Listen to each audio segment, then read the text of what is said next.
நீங்கள் என்னோடு கூட எழுந்து நின்று அப்போஸ்தல நடபடிகளின் புத்தகம் 2வது அதிகாரத்திற்கு நேராக வேதத்தை திருப்பிக் கொண்டு அதன் முதல் 6 வசனங்களை நாம் சேர்ந்து சத்தமாய் வாசிக்க போகிறோம். Right, would you all stand with me to read the scriptures for this evening from Acts of Apostles, chapter 2, verses beginning from 1 to 6. அப்போஸ்தலர் 2, 1 6 வரை. ரெடியா? சேர்த்து வாசிக்கலாமா? ரெடி? 1, 2, 3, go. பெந்தகோஸ்தே என்னும் நாள் வந்தபோது அவர்கள் எல்லாரும் ஒருமனப்பட்டு ஓரிடத்தில் வந்திருந்தார்கள். அப்பொழுது பலத்த காற்று அடிக்கிற முழக்கம் போல வானத்திலிருந்து சடுதியாய் ஒரு முழக்கம் உண்டாகி அவர்கள் உட்கார்ந்திருந்த வீடு முழுவதையும் நிரப்பிற்று. அல்லாமலும் அக்னிமயமான நாவுகள் போல பிரிந்திருக்கும் நாவுகள் அவர்களுக்கு காணப்பட்டு அவர்கள் ஒவ்வொருவர் மேலும் வந்து அமர்ந்தது. அவர்கள் எல்லாரும் பரிசுத்த ஆவியினாலே நிரப்பப்பட்டு ஆவியானவர் தங்களுக்கு தந்தருளின வரத்தின்படியே வெவ்வேறு பாஷைகளிலே பேசத் தொடங்கினார்கள். வானத்தின் கீழ் இருக்கிற சகல தேசத்தாரிடமிருந்து வந்த தேவ பக்தியுள்ள யூதர்கள் அப்பொழுது எருசலேமிலே வாசம் பண்ணினார்கள். அந்த சத்தம் உண்டான போது திரளான ஜனங்கள் கூடி வந்து தங்கள் தங்கள் பாஷையிலே அவர்கள் பேசுகிறதை அவரவர்கள் கேட்டபடியினால் கலக்கம் அடைந்தார்கள். அப்படியே நின்ற வண்ணமாக ஒரு நிமிடம் கண்களை மூடி, ஆண்டவரே நீர் இந்த மாலை நேரத்தில் எங்களோடு பேசுங்கப்பா. Lord, we are here to listen to your voice. உம்முடைய சத்தத்தை கேட்க நாங்கள் வாஞ்சையோடு வந்திருக்கிறோம். நீர் எங்களோடு பேசும், எங்கள் ஒவ்வொருவரோடும் இடைப்படும் அப்பா. உம்முடைய வார்த்தைகள் கடந்து வருவதாக.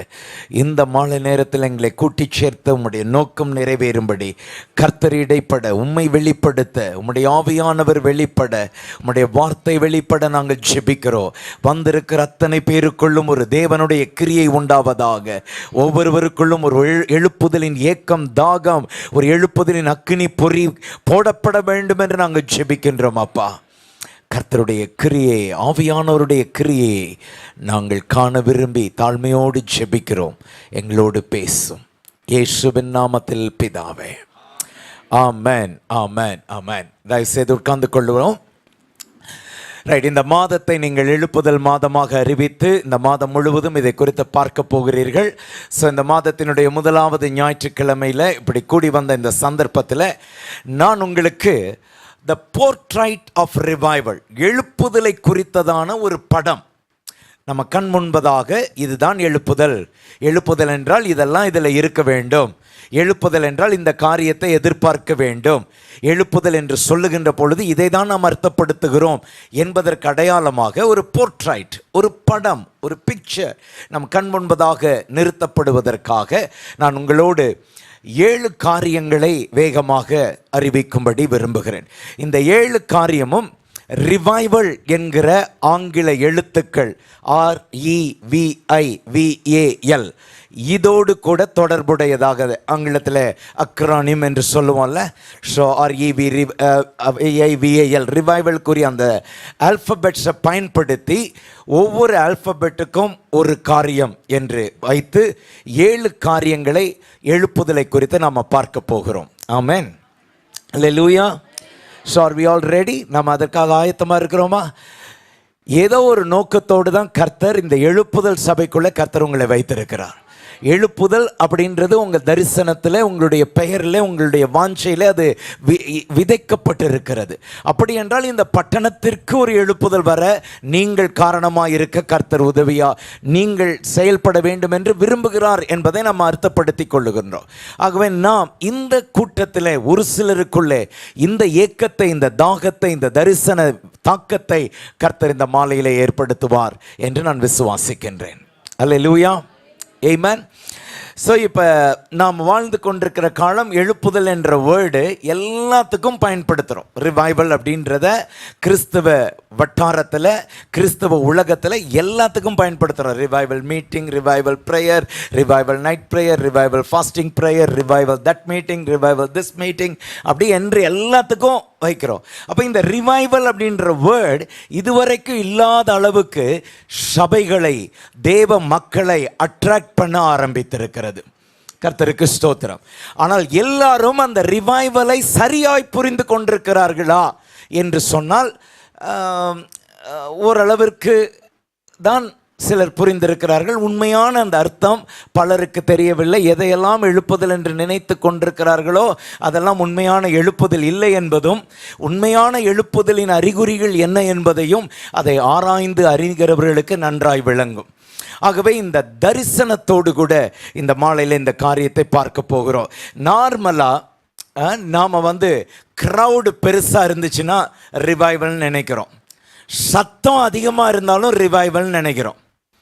சினிமா தேட்டர்லேயும் கூட்டம் அதிகமாக இருக்குது, கிரிக்கெட் கிரவுண்ட்லேயும் கூட்டம் அதிகமாக இருக்குது, பஸ் ஸ்டாண்ட்லேயும் கூட்டம் அதிகமாக இருக்குது, ரயில்வே ஸ்டேஷன்லேயும் கூட்டம் அதிகமாக இருக்குது, சத்தமும் இந்த இடத்துலலாம் அதிகமாக இருக்குது. அப்போ கூட்டமும் சத்தமும் அதிகமாக இருந்தால் எழுப்புதல் என்றால் இப்போ இந்த பகுதிகளும் அதில் சேரும். ஆனால் எழுப்புதல் வருகின்ற பொழுது சபைகளுக்குள்ளே கூட்டம் பெருகும், துதியின் சத்தம் பெருகும், சந்தோஷத்தின் சத்தம் பெருகும். எழுப்புதல் வருகின்ற பொழுது வருகின்ற ஒரு அடையாளம் அது. ஆனால் அது இருக்கிறதுனாலேயே எழுப்புதல் இருக்கிறது என்று சொன்னால் அது சரியாக அர்த்தப்படுத்தி கொள்வதற்கு முடியாது. ஆகவே அதை விட்டுவிட்டு ஆவியானவருடைய கிரியையிலே காணப்படக்கூடிய இந்த எழுப்புதலினுடைய சில அடையாளங்களை 7 விதமான பிக்சரில் நான் பார்க்கும்படியாக நான் விரும்புகின்றேன். ஆர் என்கிற லெட்டருக்கு வருவோம். முதல் எழுத்து ஆர், ரிப்பென்டன்ஸ், மனம் திரும்புதல். மனம் திரும்புதலை யார் கொண்டு வர முடியும்? ஹோலி ஸ்பிரிட் தான் கொண்டு வர முடியும். It is the work of the Holy Spirit. மனம் திரும்புதல், ஒரு மனிதன் மனம் திரும்புகிறான் என்றால் அது ஆவியானவருடைய கிரியை.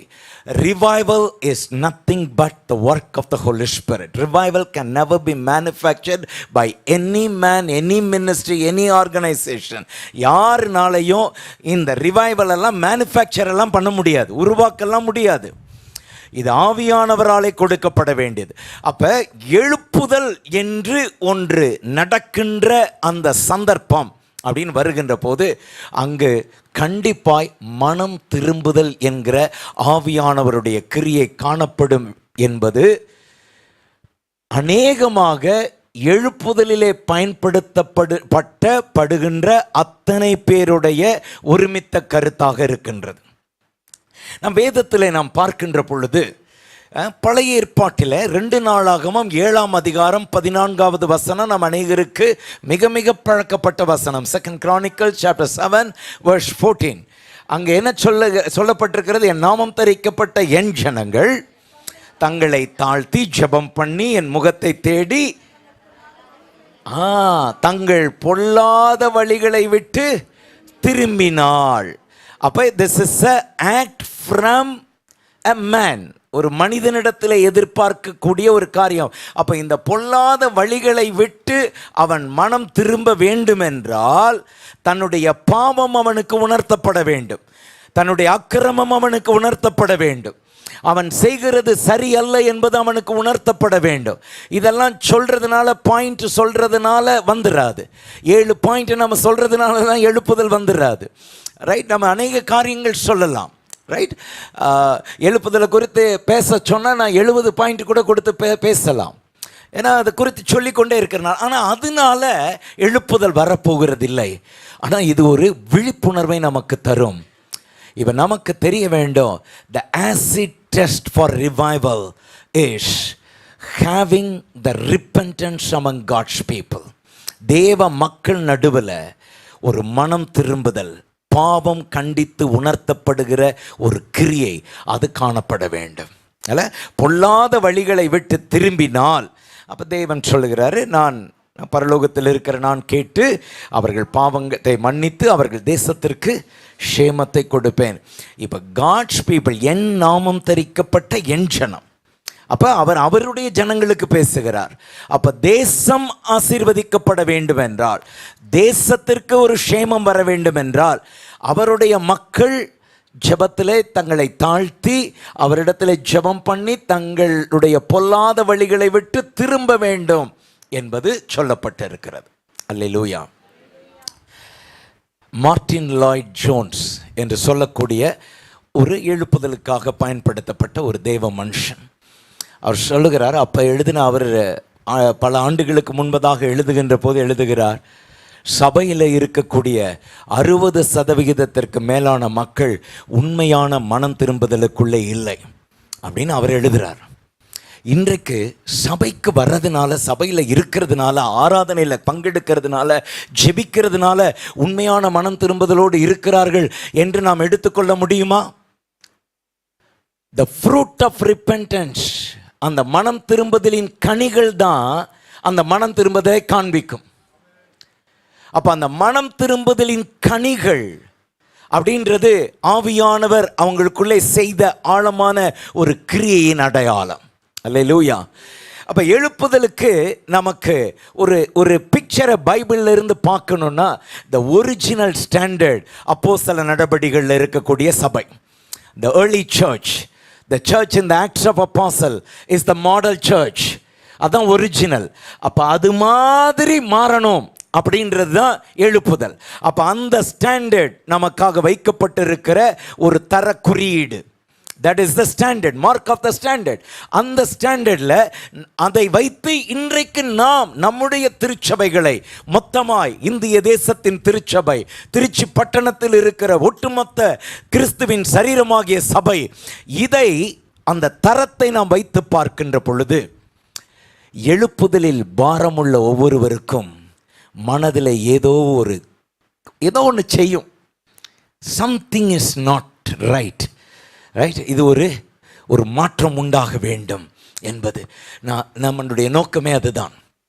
இன்றைக்கு இந்த மாலையில் பேசுகிற நோக்கம், இங்கே இருக்கிற ஒரு சிலர் இதை அறிந்து கொண்டு இதற்காக ஜெபிக்க ஆரம்பிக்கின்ற பொழுது அதனுடைய முதல் படிகளை நம்ம தொட்டு அடுத்த படிகளுக்கு தாண்டி போக தயாராகிறோம் என்று அர்த்தம். ஆமென். ஸோ அப்படி என்றால் மத்தேயு எழுதின சுவிசேஷம் 4ஆம் அதிகாரம் 17வது வசனம். இந்த வசனத்தினுடைய பின்னணியை நான் சொல்லிவிடுகிறேன் வாசிப்பதற்கு முன்பதாக. இயேசு கிறிஸ்து இந்த பூமியிலே மேசியாவாக அனுப்பப்பட்டிருக்கிறார். பல ஆண்டுகளாக, நூற்றுக்கணக்கான வருடங்கள், ஆயிரக்கணக்கான வருடங்களாக எதிர்பார்க்கப்பட்ட இரட்சகர் இயேசு கிறிஸ்து பூமியிலே மனுஷகுமாரனாய் பிறந்திருக்கிறார். ரைட். இதற்கு முன்பதாக யோவான் ஸ்நானகன் அனுப்பப்படுகிறார், ஒரு முன்னோடியாய். அவர் இவரை குறித்து பேசுகிறார். அதற்கு முன்பதாக பழைய ஏற்பாட்டு காலத்திற்கும் புதிய ஏற்பாட்டு காலத்திற்கும் இடையில there was a dark age or the silent period, ஒரு இருண்ட காலம் அல்லது அமைதியின் காலம் என்று சொல்லப்படுகிறது. கிட்டத்தட்ட 400 years of silence from God. தேவனிடத்திலிருந்து எந்த வார்த்தையும் பிரத்யட்சமாக மனுஷனுக்கோ இஸ்ரவேல் ஜனங்களுக்கோ வராத கிட்டத்தட்ட 400+ ஆண்டுகள்.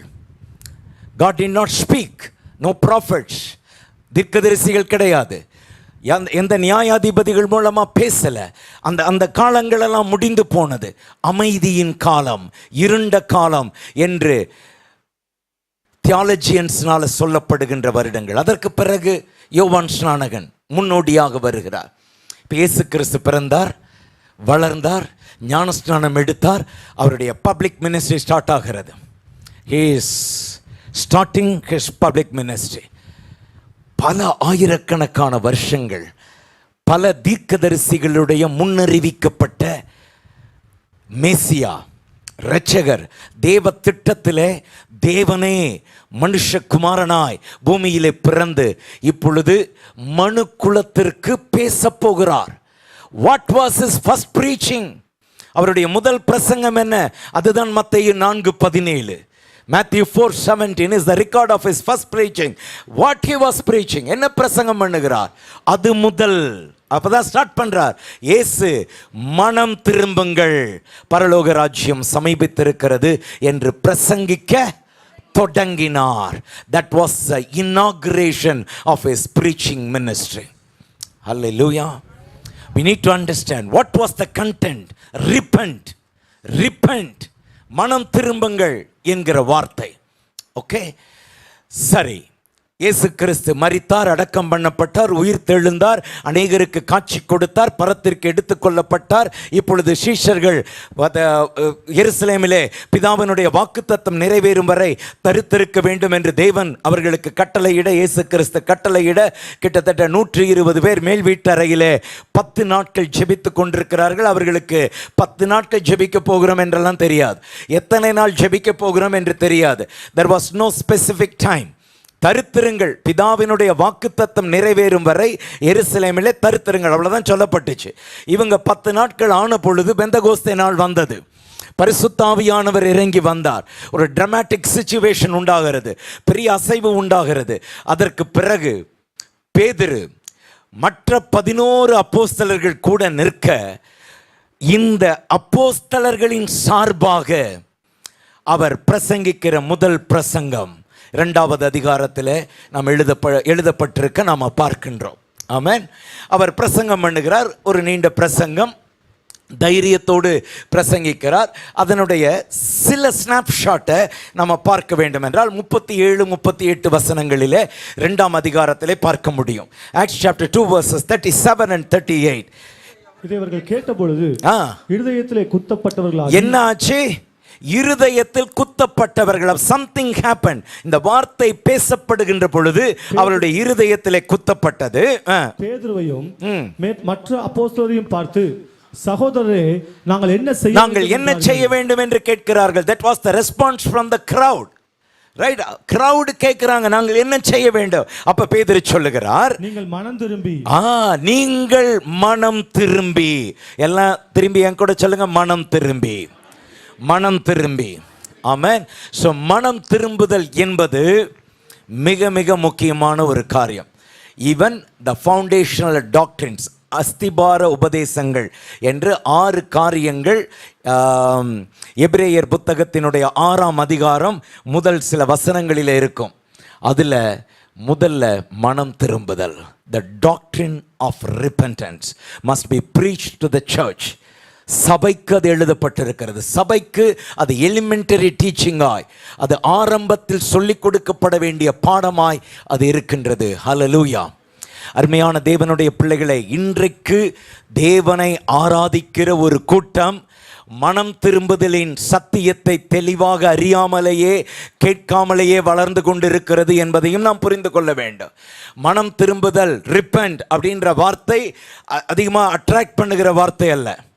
அனாயிண்டிங் அப்படின்னா அட்ராக்ட் ஆகும், மிரக்கிள்ஸ் அட்ராக்ட் ஆகும், க்ளோரி ஆஃப் காட் அட்ராக்ட் ஆகும். But repentance doesn't attract the people because it demands something from you. நம்மளிடத்திலிருந்து ஒரு காரியத்தை எதிர்பார்க்கிறது. It's a response. அப்போ ஆவியானவர் இருதயத்திலே உணர்த்தி, குத்தப்பட்டது அப்படின்னா உணர்த்தப்பட்டது, ரைட்? அந்த உணர்த்தப்படுகின்ற பொழுது குத்துகிற மாதிரியான ஒரு சூழ்நிலையை அன்றைக்கு அவர்கள் உணர்ந்தார்கள். குத்தப்பட்டவர்களா, they were pierced into their hearts. ஆமென். அதனுடைய விளைவாக அன்னைக்கு நடந்தது என்ன தெரியுமா? என்ன செய்யணும்னு கேட்டாங்க, மனம் திரும்பணும் அப்படின்னு அவர் சொல்றாரு. That was the main content. அதை கேட்டவர்கள் அதில் ஏறக்குறைய 3000 பேர் அன்றைக்கு ரட்சிக்கப்பட்டு சபையில் சேர்க்கப்பட்டார்கள். The first church was formed on the day of Pentecost. சபையினுடைய பிறந்த நாள் அது. சபையினுடைய பிறந்த நாள் பெந்தகோஸ்தே நாள். அந்த நாளில் சபை உருவாகிறது எருசலேமில். முதலாய் the New Testament church was formed. Okay, தேவனுடைய திட்டத்தில், தேவனுடைய பெரிய திட்டத்தில் இது காரியம். நீங்கள் நல்லா யோசித்து பார்த்தீங்கன்னா, ரைட், பைபிளில் ஆண்டவர் தனக்கென்று இந்த பூமியிலே ஸ்தாபித்த 2 நிறுவனங்கள் அல்லது இன்ஸ்டிடியூஷன்ஸ்.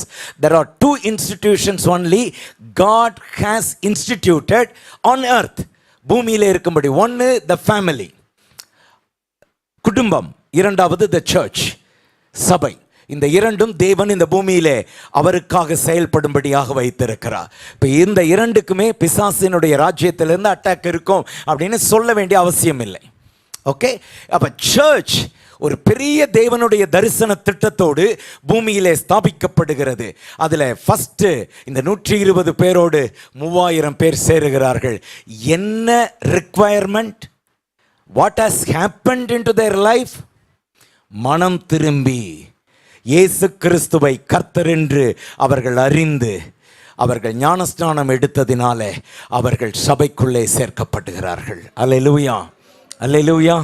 அப்ப சபை என்பதே அந்த ஆரம்பத்திலே உருவானதே மனம் திரும்பினவர்களுடைய கூட்டம், தேவ சத்தத்திற்கு கீழ்ப்படிந்தவர்களுடைய கூட்டம், அந்த அழைப்பை ஏற்றுக்கொண்டு தங்களை அர்ப்பணித்தவருடைய கூட்டம். அதில் சேர்ந்துதான் அந்த சபையே உண்டாகின்றது. ஹல்லேலூயா.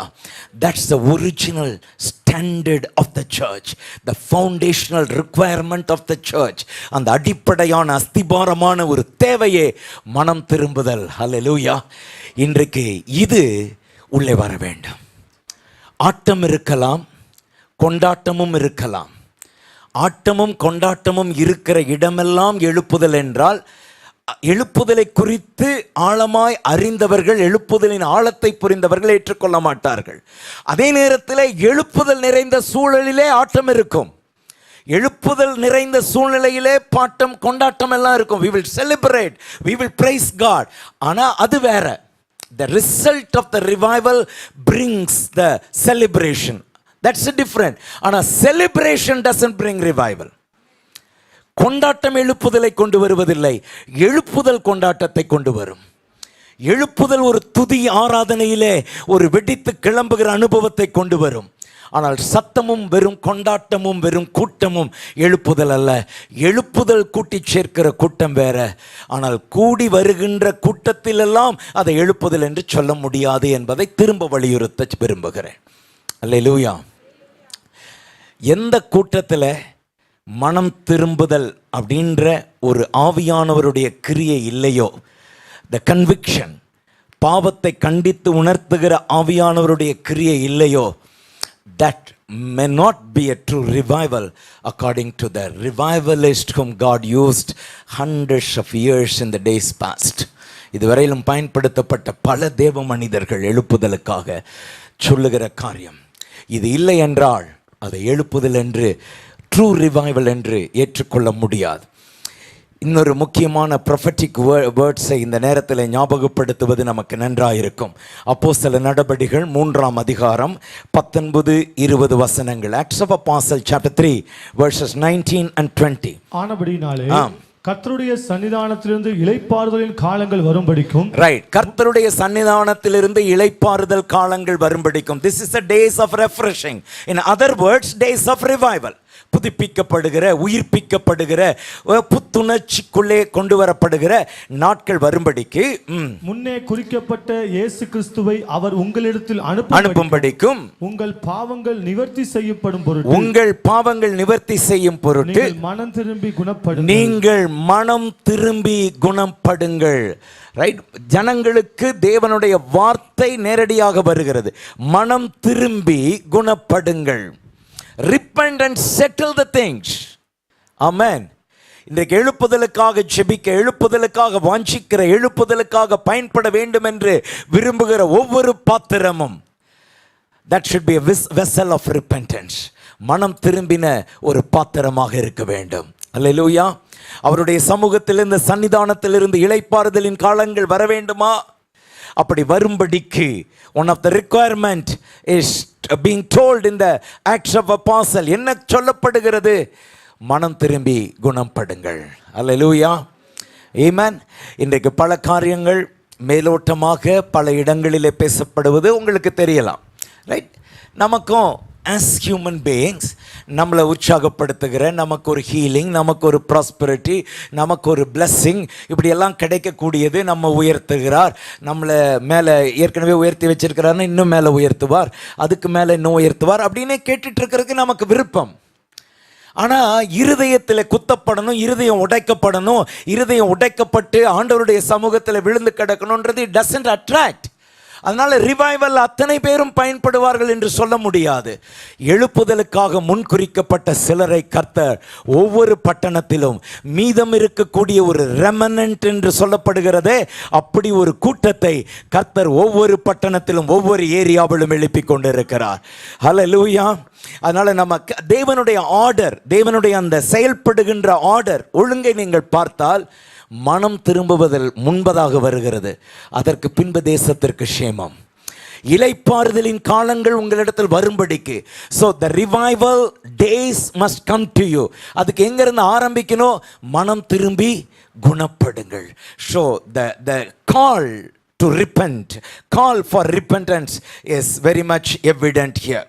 ஓகே, இதனுடைய மூல பாஷை, மூல பதங்கள் இதையெல்லாம் பார்க்கும்போது மனம் திரும்புதல்ல ஒரு முக்கியமான பரிணாமம் என்பது returning to God, returning to the creator. நம்மை உருவாக்கின தேவனிடத்தில் திரும்புதல், தேவனிடத்திலே முழுமையாக திரும்புதல்.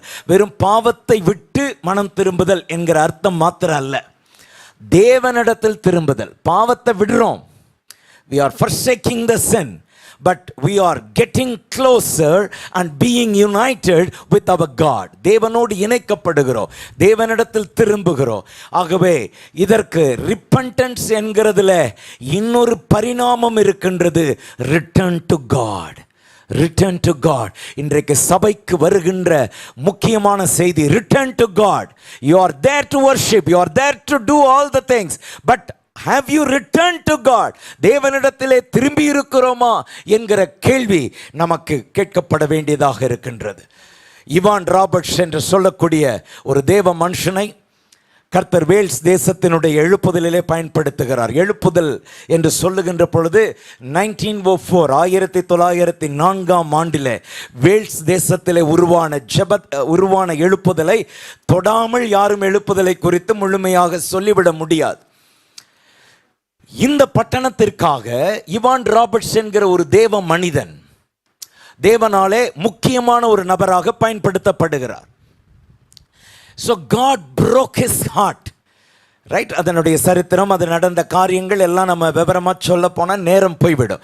ஆனால் அதனுடைய ஒரு தேவனுடைய ஒரு கிரியை, தேவனுடைய அந்த வார்த்தையினுடைய ஒரு தொடுதல் இவருடைய இருதயத்தை உடைத்து போட்டது. ஸோ உடைந்த மனுஷனாக அவர் செய்த ஜெபத்தினுடைய முக்கியமான ஒரு சாராம்சம், பென் மீ லார்ட், என்னை வளைந்து கொள்ளும். Bend me, he didn't pray bless me. கவனித்து பாருங்கள், நம்மளுடைய ஜெபங்களில் bless me அப்படின்றது, என்னை ஆசீர்வதியும் அப்படின்றது அதிகமாக இருக்கும். ஆனால் ஒரு மனிதனுடைய ஜெபம் என்னை வளைந்து விடும், அதன் நிமித்தம் தேசத்திற்கு ஒரு ஆசீர்வாதம் உண்டாகும்படி. bend me to bless my nation, bend me to bless my people. என்னை உடைக்கணுமா, என்னை வளைக்கணுமா, என்னை செய்யுங்க அப்படின்னு broken heart, broken man offered this prayer. Hallelujah. எழுப்புதலுக்கான தாக்கத்தை உடைய மனிதர்களுடைய ஜெபத்தில் இந்த ஒரு ஏக்கம் இருக்கும், ஏக்கம் இருக்கும். Hallelujah. இந்த இவான் ராபர்ட்ஸ் ஒரு நாளில் தன்னுடைய சபையில் போய் தன்னுடைய பாஸ்டர் இடத்துல அவருக்கு செய்த காரியங்களெல்லாம் சொல்லி, எனக்கு கொஞ்சம் டைம் கொடுத்தா நான் ஷேர் பண்ணுறேன். அது ஒரு மிட் டே மீட்டிங். அப்போ அவர் முடித்த பிறகு இது மாதிரி, Ivan wants to talk to you all, யாருக்கு விருப்பம் இருக்கோ இருங்கன்னு அதில் கொஞ்சம் பேர் இருந்தாங்க. இவர் சாதாரணமாக சில காரியங்களை பேச ஆரம்பித்தார். ஆவியானவர் கிரியை செய்ய, ஜனங்களுடைய இருதயம் உடைக்கப்பட்டு அழ ஆரம்பிக்க, மனம் திரும்புதல். ஒரு வருஷத்துக்குள்ளாய் பல ஆயிரம் ஜனங்கள் ரட்சிக்கப்பட்டு விட்டார்கள். நைட் கிளப்ஸ் மூடப்பட்டு விட்டது. போலீஸ்க்கு கிரைம் இதெல்லாம் இல்லை. அவர்கள் இந்த கூட்டத்திற்கு வருகிற மக்களுக்கு உதவியாக இருக்கும்படியாய் போலீஸ் பயன்படுத்தப்பட்டார்கள் என்று இன்றைக்கும் ரெக்கார்டு சொல்லுகிறது. ஹல்லேலூயா, ஹல்லேலூயா. இது எங்கே ஆரம்பிக்கின்றது? மனம் திரும்புதல், தேவனிடத்தில் திரும்புதல். அதுக்கு அடுத்த ஒரு ஸ்டேஜ் வருகிறது, brokenness. Repentance brings brokenness. மனம் திரும்புதல் ஒரு உடைந்த மனநிலையை நமக்குள்ளே ஏற்படுத்துகிறது. The broken heart will cry for revival. இதை தான் நம்ம பார்க்கின்றோம். Hallelujah. அதனால் broken men will become the revival vessels. உடைந்த இருதயமுடைய மனிதர்களை தேவன் எழுப்புதலுக்காக பயன்படுத்துவார். God is not looking for the gifted people for revival, right? Gifted people இல்ல, broken people, broken people, right? We are after the gifts. நல்லது, அது another dimension. But when it comes to the true revival, it is not the gifts or the top list. repentance and brokenness. உடைக்கப்பட்ட மனநிலையோடு தேவனிடத்தில் திரும்பின ஒரு மனிதன் தன்னுடைய இருதயத்தின் கதறுதலாக, எனக்கு தேசத்திலே ஒரு மாற்றம் வேண்டும், என் ஜனங்கள் உயிரடைய வேண்டும், சபைகளுக்குள்ளே எழுப்புதல் வர வேண்டும் என்று துடிக்கின்ற ஒரு மனிதனுடைய இருதய கதறுதல் ஒரு மாற்றத்தை ஏற்படுத்தும். அல்லேலூயா. So we start from repentance. இரண்டாவதாக ரிவைவலினுடைய இரண்டாவது எழுத்து இங்கிலீஷில் இ. இந்த இடத்துல empowered by the Holy Spirit, பரிசுத்த ஆவியானவராலே வல்லமைப்படுத்தப்படுதல். empowered by the Holy Spirit. நம்ம நன்றாய் தெரிந்து கொள்ள வேண்டும், revival is impossible without the Holy Spirit. Holy Spirit is the prime agent of revival. எழுப்புதலுக்கு பரிசுத்த ஆவியானவர் தான் பிரதானமானவர். அவருடைய கிரியை, அவருடைய இடைப்படுதல், அவருடைய பலத்த வல்லமையினுடைய தொடுதல், அவர் உருவாக்குகிறது, வல்லமைப்படுத்துகிறது, இதெல்லாம் அதில் இருக்கக்கூடிய முக்கியமான ஒன்று. So without the work of the Holy Spirit, without the power of the Holy Spirit, revival is impossible. Amen. Hallelujah. So ஆவியானவருடைய கிரியை தேவை. ரைட், ஸ்கிரிப்சர்ஸில் நம்ம அநேக காரியங்கள் பார்க்க முடியும். ரைட், அப்போஸ்தலனுடைய கீ வேர்ஸே, ஆக்ட்ஸினுடைய கீ வேர்ஸே ஆக்ட்ஸ் 1:8, அப்போஸ்தலர் 1:8, அதான் திறவுகோள் வாக்கியமாய் சொல்லுவார்கள். என்ன, பரிசுத்த ஆவியானவர் உங்களிடத்தில் வரும் பொழுது நீங்கள் பலன் அடைந்து you will receive power. Right, எதற்காக இந்த பவர்? சாட்சியாக இருப்பதற்கு. இன்னும் சொல்ல போனால் கர்த்தருடைய ராஜ்யத்தினுடைய சுவிசேஷத்தை அறிவிப்பதற்காக, எல்லைகளை தாண்டி போவதற்கும், ஈவன் மார்டையர்ஸா இரத்த சாட்சிகளாய் மரிப்பதற்கும் ஆயத்தா. இந்த இடத்துல சாட்சிகளாய் இருப்பீர்கள் என்பதனுடைய அந்த root word, you shall be martyrs. சாட்சிகளாய் இருப்பீர்கள். நான் சாகணும்னாலும் ஆயத்தம், என்னுடைய உயிர் கொடுக்கப்பட வேண்டும் என்றாலும் நான் ஆயத்தம் என்கிற அளவிற்கு ஒரு பலப்படுத்தப்படுகிற அனுபவம் பரிசுத்த ஆவியானவராலே உண்டாகின்றது. அல்லேலூயா. அப்படின்னா எந்த மனுஷன் அப்படி உயிர் கொடுக்க போவான்? Right, my life is for my God's kingdom, என்னுடைய தேவனுடைய ராஜ்யத்திற்காக என்னுடைய வாழ்க்கை அப்படின்றது. சில வருஷங்களுக்கு முன்பதாக இலங்கையில் தமிழ் மக்களுக்கும் இராணுவத்திற்கும் இடையிலே பல ஆண்டு கால சண்டை இருந்து வந்ததை நீங்கள் அறிந்திருப்பீர்கள். அப்போ விடுதலை புலிகள் என்ற ஒரு இயக்கம், இதில் தமிழ் மக்கள் எல்லாம் வாலிபர்கள் இணைந்து அவர்களுக்கு இராணுவ பயிற்சி கொடுத்து சிங்கள இராணுவத்தை எதிர்த்து போராடுவதற்கு தங்களை உருவாக்கி இருந்தார்கள். சிங்கள இராணுவம் அரசாங்கத்தினுடைய இராணுவமாக இருந்தும் இவர்களை பல ஆண்டு காலம் இவர்களுக்கு பெரிய தாக்கத்தை ஏற்படுத்த முடியாததற்கு காரணம், இந்த விடுதலை புலிகளுக்குள்ளே தங்களுடைய வாழ்க்கையை அப்படியே ஜீவனை கொடுக்கிறதற்கு தற்கொலை படை என்று தமிழில் சொல்கிறாங்க. ரைட், அவங்களுக்கு அவங்க இதில் வீர மரணத்திற்குரிய போராளிகள். அவங்க அதை பார்த்ததே வீர மரணம்.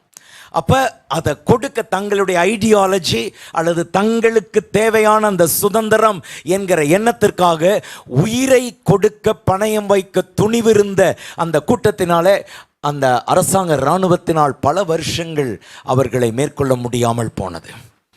இன்றைக்கு நம்ம நல்லா வாழணும் அப்படின்னு நினைக்கிறது தான் நம்ம நல்லா ஜீவனை கொடுத்து உயிரை கரைச்சி பலனை எல்லாம் கரைச்சி ஊற்றி தேவனுக்காக எதையாவது செய்வோம் அப்படி என்பதை காட்டிலும் நம்ம நல்லா இருக்கணும், நல்லா வாழணும் அப்படின்னு நினைக்கக்கூடிய எண்ணம் இன்றைக்கு வந்துருச்சு. அது தப்பு இல்லை, இன்னொரு விதத்தில் அது தப்பு.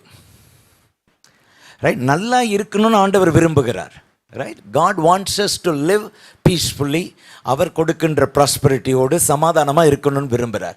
ஆனால் நம்முடைய எண்ணம் இந்த பூமியில் இருக்கும்போது நல்லா வாழ்ந்து சுகித்து மரிக்க வேண்டும் என்பதாக இருக்கும் வரை எழுப்புதலை நாம் பேசிக்கொண்டிருக்கலாம், ஆனால் பார்க்க முடியாது. ஒரு கூட்டம், நான் ஆயத்தம், என் உயிர் இயேசுவுக்கு. அல்லேலூயா. அது நம்முடைய சுய வைராக்கியத்தில் பலத்தினால வராது. we must be empowered by the Holy Spirit. பரிசுத்த ஆவியானவராலே எம்பவர் பண்ணப்படுகின்ற பொழுது, ஆமென். இன்றைக்கு பரிசுத்த ஆவியானவருடைய எம்பவர்மெண்ட் பேசுகின்ற பொழுது நம்ம பல காரியங்களை கேட்டுக்கொண்டிருக்கிறோம். அநேகர் gifts of the Holy Spirit, anointing of the Holy Spirit, the power manifestation of the Holy Spirit, that's all okay, that is needed. I'm 100% for that. ஆனால் அதை தாண்டி ஒன்று இருக்கிறது. அதை தாண்டி அடுத்த உயரத்தில் ஒன்று இருக்கிறது. அதுதான் உலகம் முழுவதற்கும் நான் சாட்சியாக இருக்க என்னுடைய உயிரையே கொடுக்க ஆயத்தம். That's empowerment. அப்போஸ்தலர் 1:8 அதை பார்க்கின்றோம். அப்போஸ்தலர் 2ஆம் அதிகாரத்தில் இந்த 120 பேர் கூடியிருந்த இடத்துல நாம் வாசித்த வசனங்களில் பார்த்தால், ரைட், சடுதியிலே ஒரு முழக்கம் உண்டாகிறது, சத்தம் உண்டாகின்றது, வானத்திலிருந்து ஒரு சத்தம், ரைட், ஆவியானவரால் நிரப்பப்படுகிறார்கள். இவர்கள் எல்லாம் வேறு வேறு பாஷைகளில் பேசத் தொடங்கினார்கள். அதை கேட்ட அத்தனை பேர் கூடி வந்தார்கள். அடுத்தது என்ன ஆகுது? அந்த இடத்துல உடனே சாட்சியாய், கிறிஸ்துவுக்கு சாட்சியாய் வசனத்தை பேச ஆரம்பித்தார்கள். அல்லேலூயா. அதுக்கப்புறம் தான் அற்புதங்கள் நடக்க ஆரம்பிக்கின்றது. அதுக்கப்புறம் தான் மற்ற காரியங்கள். So they became the witnesses for what happened. என்ன நடந்ததோ அதற்கு சாட்சிகளாய் இருக்க ஆரம்பித்தார்கள். அல்லேலூயா. ஆமென். சத்தம் கம்மியா இருக்க. அல்லேலூயா. ஆலே இல்லையாவா? அல்லேலூயா தானா? அல்லேலூயா தானா? ஆலே இல்லையா? இல்லையே. அல்லேலூயா. ஆமென். நீங்கள்லாம் கொஞ்சம் சீரியஸாக பேச ஆரம்பிச்சிட்டிங்க. நீங்கள் கேட்குறீங்க, நீங்கள் சீரியஸாக பேசுனா நாங்கள் சீரியஸாக இல்லாமல் வேறு என்ன பண்ணுறதுன்றது.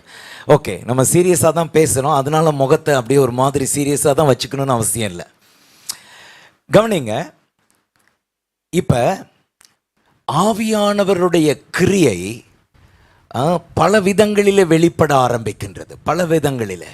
ஆனால் இந்த எம்பவர் பண்ணப்பட்ட திருச்சபையினுடைய மக்கள் தைரியமாய் கர்த்தருடைய வசனத்தை சொல்ல ஆரம்பித்தார்கள். They become so bold, so bold. பரிசுத்த ஆவியானவர் அந்த போல்ட்னஸை கொடுக்கின்றார். Right, acts chapter 4 verse 32 onwards நீங்கள் பார்த்தீங்கன்னா மிகுந்த தைரியமாய் அவர்கள் பேச ஆரம்பிக்கிறார்கள். எதனால் இது வருகிறது? ஆவியானவருடைய எம்பவர்மெண்ட். அல்லேலூயா. ஆமென். இன்றைக்கு அநேக இடங்களில் நாம் கேட்குறோம், கிறிஸ்துவை எங்களுக்கு பிடிக்கும், கிறிஸ்தவர்களை எங்களுக்கு பிடிக்காது. கேட்டிருக்கீங்களா? அப்படி நிறைய இந்த ஜென்ரேஷனில் ரொம்ப சொல்கிறாங்க. ப்ரீவியஸ் ஜென்ரேஷனில் ரொம்ப அப்படி இல்லை. ஆனால் இப்போ உள்ள ஜென்ரேஷன் ரொம்ப சொல்கிறாங்க, we like Christ but we don't like Christians. ஏன்னா சாட்சி இல்லை. ரைட், சர்ச்சில் ஒரு லைஃப், வெளியில் ஒரு லைஃப். ஈவன் இந்த ஜென்ரேஷன் பேரண்ட்ஸ் கிட்ட பார்க்கும்போதே, parents are different in the church, parents are different at home. சொந்த பிள்ளைகளே சாட்சி கொடுக்கிறது. அவங்க சர்ச்சில் வேற, வீட்டுக்கு வந்தால் வேற லைஃப் வேற. ஆனால் இது சர்ச்சுக்கு ஒரு லைஃப், வெளியில் ஒரு லைஃப் இல்லை, ஒரே லைஃப் தான். அந்த லைஃப் தான் சர்ச்சுக்கு வந்தாலும் சரி, எங்கே இருந்தாலும் சரி, வீட்டில் இருந்தாலும் சரி, வேலைக்கு போனாலும் சரி, சேம் லைஃப். அல்லேலூயா. ஆமென். எங்கேயாவது பார்ட் டைம் கிறிஸ்டியனை குறித்து கேள்விப்பட்டிருக்கீங்களா? Only on Sunday few hours I am a Christian, rest of the days what are you? Part டைமில் இல்லை, 24/7 யூ ஆர் கிறிஸ்டியனா? இப்படி அமைதி ஆயிட்டீங்க. 24/7 கிறிஸ்டியன் தானா? No part time Christian, full time Christians. All the full time Christians ஜாய்ஃபுல்லாக கையை உயர்த்தி சந்தோஷமாக ஒரு அல்லேலூயா, ஆமென். அப்படின்னா யார் நம்மளை பார்த்தாலும், யார் நம்மளை பார்க்கலனாலும் ஒரே லைஃப் தான். கர்த்தர் நம்மை பார்த்து கொண்டிருக்கிறார், ஜனங்கள் நம்மை பார்த்து கொண்டிருக்கிறார்கள். ஒரே லைஃப், சாட்சியுள்ள வாழ்க்கை. அல்லேலூயா. When the church is truly empowered by the Holy Spirit, church will become a powerful witness. தேவனுக்காக ஒரு வல்லமையான ஒரு சாட்சியாய் மாறிவிடும். ஜக்கரியா தீர்க்கதரிசி சொல்லுவார், ஜக்கரியா 4ஆம் அதிகாரம் 6வது வசனம், ஜக்கரியா chapter 4 verse 6ல, பலத்தினாலும் அல்ல, பராக்கிரமத்தினாலும் அல்ல, ஆனால் ஆவியினாலே ஆகும் என்று சேனைகளின் கர்த்தர் சொல்லுகிறார். அல்லேலூயா. ஆமென். இப்போ நம்ம பலத்தினால பராக்கிரமத்தினால சாதிக்க சொல்லி ஆண்டவர் கேட்கவும் இல்லை, அவருடைய ஆவியினாலே இந்த காரியமாகும். ஆமென். So that the life is totally empowered. Right.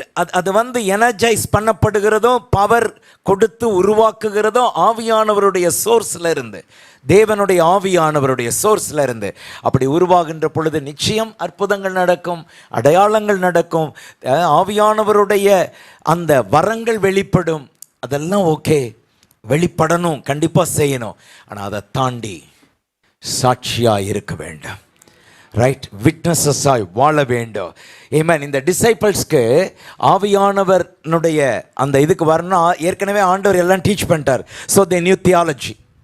ஆண்டவர் ஏற்கனவே தேவனுடைய ராஜ்யத்தை குறித்து இந்த 12 பேருக்கும் 3.5 வருஷம் டீச் பண்ணி, so they new theology, they know the information. Right. அவங்களுக்கு இந்த காரியங்கள் இருக்கும். ஏற்கனவே இயேசு செய்த அற்புதங்களையும் பார்த்திருக்கிறார்கள். So they have seen the miracles.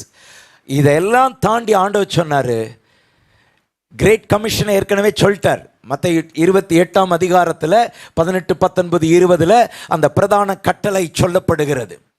இதை புறப்பட்டு போங்கள் அப்படின்றது தான் அதனுடைய மெயினான திங். புறப்பட்டு போய் இது எல்லாத்தையும் பிரசங்கியுங்கள், சீஷராக்குங்கள், ஞானஸ்நானம் கொடுங்கள் அப்படின்னு சொல்லிட்டார். ஆனால் that was not is last words. அவர் பரத்திற்கு எடுத்துக்கொள்ளப்படுவதற்கு முன்பதாக பேசின கடைசி வார்த்தை. அப்படி என்றால் கிறிஸ்து இயேசு இந்த பூமியிலே பேசின கடைசி வார்த்தை அப்போஸ்தலர் 1:9. ரைட். 8வது வசனத்தில் இதை சொல்றாரு. 9வது வசனத்தில் என்ன இருக்கின்றது? இவைகளை அவர் சொன்ன பின்பு அவர்கள் பார்த்து கொண்டிருக்கையில் உயர எடுத்துக் கொள்ளப்பட்டார். அப்ப எதை சொன்னாரு? 8வது வசனம் எதை பற்றி சொன்னார்? பரிசுத்த ஆவியானவர். ரைட். அப்போ லூக்கா 24:49 நீங்கள் வாசித்தீங்கன்னா, லூக் சாப்டர் 24:49 நீங்கள் உன்னதத்திலிருந்து தேவன் பிதா வாக்குத்தத்தம் பண்ணினதை நான் உங்களுக்கு அனுப்புகிறேன், நீங்களும் உன்னதத்திலிருந்து வரும் பலனால் தரிப்பிக்கப்படும் வரைக்கும் எருசலேம் நகரத்தில் இருங்கள் என்றார். அல்லேலூயா. இது எதுக்காக? உன்னதத்திலிருந்து வரும் பலனால் தரிப்பிக்கப்படும் வரை. The power from on high. எதை குறிக்கின்றது? பரிசுத்த ஆவியானவரை. அல்லேலூயா. அதை தரித்திருக்க சொல்லி சொல்லுகிறார். ஸோ இதை நாம் இன்றைக்கு புரிந்து கொள்ள வேண்டும். ஆவியானவராலே நடத்தப்படுவதும், ஆவியானவராலே நிரப்பப்படுதலும், ஆவியானவராலே முழுமையாய் ஆட்கொள்ளப்படுதலும் இன்றைக்கு சபையின் அவசியம். ஆமென். அப்படிப்பட்ட ஒரு சூழ்நிலை தான் எழுப்புதலை குறித்து நாம் படித்து கொள்ளும் பொழுது அறிந்து கொள்ளுகிற காரியம். ரைட். மூன்றாவதாக வி என்கிற letter. The third letter is V. ரிவைவலுக்கு V, vital life of the church. Vital life of the church என்று நான் சொல்ல விரும்புகிறேன். இதை தமிழில் சொல்லணும்னா உயிர் துடிப்புள்ள திருச்சபை. உயிர் துடிப்பு, வைட்டல் லைஃப் அப்படின்னா அந்த சபைக்குள்ளே ஒரு லைஃப் இருக்கிறது, ஒரு ஜீவன் இருக்கின்றது. அது ஒரு துடிப்புள்ள, அந்த உயிர் துடிப்புன்னு சொல்லுவாங்க, அது துடிப்போடு இருக்கக்கூடிய ஒரு அனுபவம். The vital church. நீங்கள் பார்த்தீங்கன்னா வேகமாக நீங்கள் அப்போஸ்தலர் நடபடிகளை உங்கள் கண்ணுக்கு முன்னாடி கொண்டு வந்தீங்கன்னா, ரைட், என்னெல்லாம் நடக்குது? 2ஆம் அதிகாரம் 42 47 வரைக்கும் பார்த்தீங்கன்னா அப்படியே ஒரு டிராஸ்டிக் டிரான்ஸ்ஃபர்மேஷன். 3000 பேர் ரட்சிக்கப்படுகிறார்கள், சபையில் சேர்க்கப்படுகிறார்கள். அவர்கள் ஜெபத்தில், ஐக்கியத்தில், வார்த்தையில், அப்போஸ்தலருடைய உபதேசத்தில், அப்பம் பிட்குதலிலே உறுதியாய் தரித்திருந்தார்கள் என்று இருக்கிறது. அதுக்கு பிறகு எல்லாரோடு தயவு பெற்றிருந்தார்கள். ரட்சிக்கப்படுகிறவர்களை கர்த்தர் அனுதினமும் சபையிலே சேர்த்து கொண்டிருந்தார். ஆரம்பிக்கும் போதே 3000 பேரோடு ஆரம்பித்தது inauguration. That was a grand opening. Grand opening of the church. Church of the living God. அது செயல்பட ஆரம்பித்தது. 4 pillars. 42 verse number 42. 4 pillars அந்த சபைக்கு இருக்கிறது. ஒன்று the prayer, ஜெபத்திலே. இரண்டாவது அப்போஸ்தலருடைய உபதேசம், the teaching of apostles அப்படின்னா கர்த்தருடைய வார்த்தை. மூன்றாவது அந்யோன்யம், the fellowship, koinonia, the real true fellowship. அப்பம் பிட்குதல், பிரேக்கிங் ஆஃப் பிரெட், இதிலே அவர்கள் உறுதியாய் தரித்திருந்தார்கள். That became their lifestyle. Amen. So அனுதினமும் கர்த்தர் சபையிலே சேர்த்து கொண்டு வருகிறார். That was the vital life, vitality. அந்த உயிர் துடிப்பை இங்கே பார்க்க முடிகின்றது. ஆமென், ஆமென். நான் ஆரம்பத்திலே சொன்னேன், that is the standard of the church, original standard of the church. இன்றைக்கு நாம் அந்த தரத்திலிருந்து எங்கேயோ இருக்கிறதுனால தான் நாம் எழுப்புதலை குறித்து பேச வேண்டியதாக இருக்கிறது. அந்த தரம் இன்றைக்கு இல்லை. அந்த தரத்திற்கு சபை உயர வேண்டும், அந்த காரியம் நடக்க வேண்டும். அல்லேலூயா, ஆமென். ஸோ இந்த எழுப்புதலின் காலத்தில் அந்த சபைக்குள்ளே அந்த உயிர் துடிப்பை நாம் பார்க்க முடியும். இது வெறும் பிஸியாக இருக்கிற சர்ச் இல்லை, ரைட்? உயிர் துடிப்புள்ள சபை. ஆமென். பிஸியாக இருக்கிறது வேற, பிஸியாக இருக்கிறது வேற. பிஸியாக இருக்கிறது தப்பு இல்லை, ஆனால் பிஸியாக மட்டும் இருந்து வேற தேவனுடைய அந்த ஜீவன் இல்லாமல் இருந்துச்சுன்னா, we are activity oriented church. Revival people, revival church is not activity oriented, rather God's move is important to us. தேவனுடைய அந்த கிரியை நமக்கு முக்கியம். அல்லேலூயா. அந்த உயிர் துடிப்பு நம்ம பார்க்க விரும்புகிறோம்.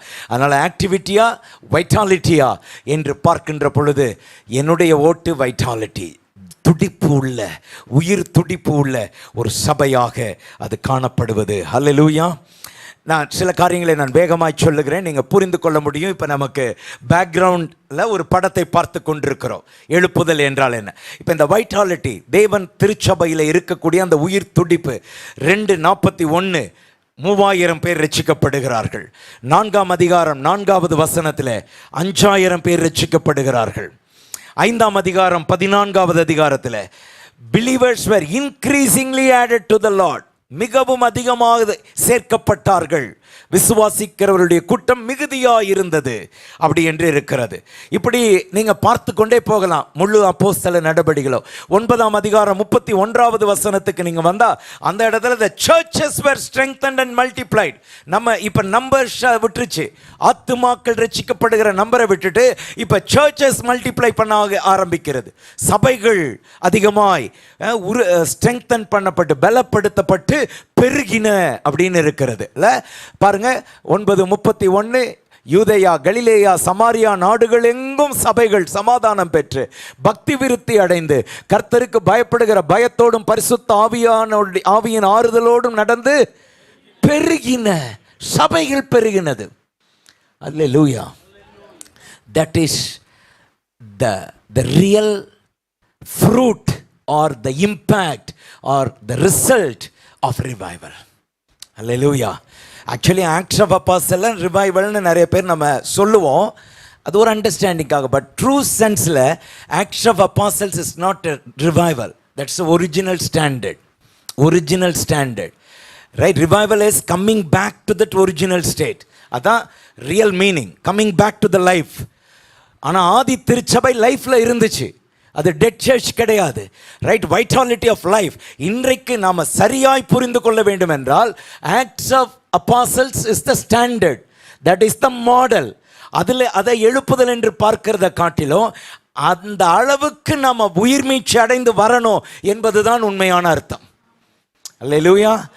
ஸோ அப்படி அந்த அர்த்தத்தோடு நாம் பார்க்கின்ற பொழுது நீங்கள் பார்த்தீங்கன்னா இந்த வசனங்களிலெல்லாம், ரைட், இங்கிலீஷில் பார்த்தீங்கன்னா ஆடட், இன்க்ரீஸ்ட், மல்டிப்ளைட், இந்த வார்த்தைகள் திரும்ப திரும்ப பயன்படுத்துகிறது. ஆடட் சேர்க்கப்பட்டார்கள், இன்க்ரீஸ்ட் அதிகமாய், மல்டிப்ளைட் பெருக்கம், பெருகினார்கள், பெருக்கம் அடைந்தது. ஆட் கூட்டப்பட்டது, மல்டிப்ளை பெருகினது. ஸோ இது இன்க்ரீஸ் ஆகிட்டே போனது. அப்போ அந்த வைட்டாலிட்டியை நீங்கள் பார்க்க முடியும். அப்போ உயிருள்ள எதுவும் வளர்ந்து கொண்டே இருக்கும். சபைக்குள்ளே உயிர் இருந்தால் சபை வளர்ந்து கொண்டே இருக்கும். அல்லேலூயா. ஊழியத்திலே உயிர் இருந்தால் ஊழியம் வளர்ந்து கொண்டே இருக்கும். எந்த ஊழியம், எந்த சபை வளராமல் இருக்கிறதோ அது ஜீவனோடு செயல்படுகிறதா என்பதையே நாம் பார்க்க வேண்டும். ஆமென். ஸோ ஏதோ ஒரு காரியம் நடந்து கொண்டிருக்கும்.